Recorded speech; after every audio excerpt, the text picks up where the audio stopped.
సరైన డైరెక్టర్ తగిలితే సరిగ్గా వాడేసుకోవచ్చు. నేను గుంటూరు సినిమా ఒకటి చూసాను మనోజ్ గారు.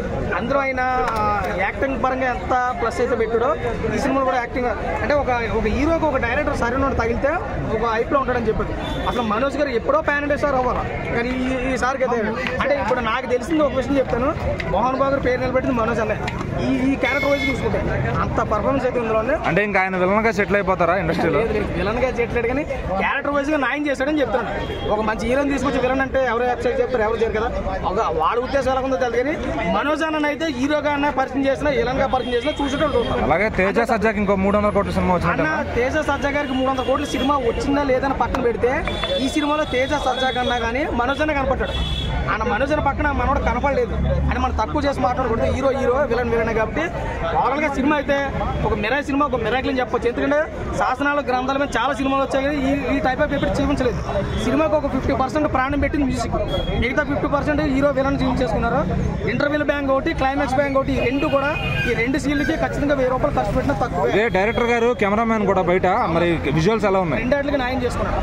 ఎందుకంటే కార్తిక్ అభినయన్ గారు గతంలో తీసిన సినిమాలు ఏదైతే పక్కన పెడితే ఈ సినిమాలో విఎఫ్ఎక్స్ కొన్ని చూపించారు. అది నిజంగా విఎఫ్ఎక్స్ అని తెలియనట్టే చూపించారు. లైవ్లో ఎట్లయితే ఉంటుందో అట్లే చూపించారు.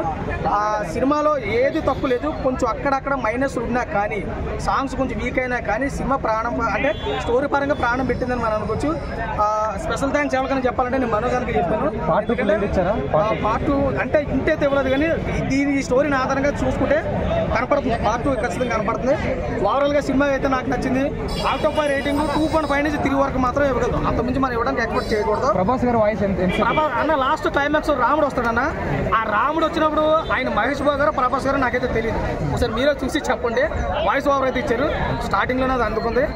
నాకైతే కనపడుతుంది రాముడు ఎవరనేది కనపడుతుంది, కానీ ఆయన బ్యాక్ నుంచి చూస్తే ప్రభాసా మహేషా ఆ సస్పెన్స్లో పడ్డది. ఓవరాల్గా సినిమా అయితే బాగుందన్న. క్లైమాక్స్ బాగుంది. లాస్ట్ ఏకలతో చూసావా మనం చెప్పకూడదు, కానీ అసలు ఎప్పుడు ఎక్స్పెక్ట్ చేయలేదు. ఎవరి దాకా నేను ఎక్స్పెక్ట్ చేయలేదు. అది నిజంగా నాకు బాగా నచ్చింది. ఓకే, సినిమా బాగుంది నాకైతే. మన ఇండియా రేంజ్ పెరిగిపోయింది.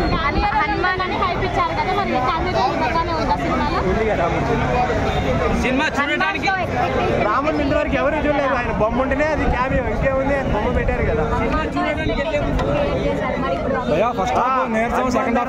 దానికి మించిన ఎక్స్పెక్టేషన్స్ క్రియేట్ చేసింది ఈ మూవీ. కలెక్షన్స్ కూడా దానికి మించి వస్తాయి. విజువల్స్ ఇంకా చెప్పాల్సిన అవసరం. ఆ గ్రాఫిక్స్ అండ్ ఒరిజినల్ గా ఎక్కడో తీసారని అనిపించింది, కాబట్టి మొత్తం గ్రాఫిక్స్. ఆ గద్ద షాట్స్ అయితే వేరే లెవెల్లో ఉంటుంది. ఒకటే డైలాగ్ చెప్తున్నా దేశ సత్యాది, వినండి. నేనెవరో తెలియని మనుషులు నన్ను ఆదరిస్తున్నారు, నన్ను కన్న తల్లి నన్ను నమ్మింది, నేను నమ్మాల్సిందే మిగిలింది అన్నట్టు పెట్టాడు. వేరే లెవెల్లో బ్యాక్గ్రౌండ్ స్కోర్ అయితే ఇంకా చెప్పాల్సిన విషయం కాదండి. బ్యాక్గ్రౌండ్ అసలు మామూలు బ్యాక్గ్రౌండ్ కాదు, మ్యూజిక్ తో చెప్పి పడేశాడు. మిరాయి అనమాట, అందుకే కట్టుబట్టుకొని జై మిరాయి అన్నట్టు. వైపు కోరిపండి అంత బాగుంది. అసలు లాస్ట్ ఏమైనా బోర్డు కొట్టిద్దని సన్నివేశంలో శ్రీరామ్ గారు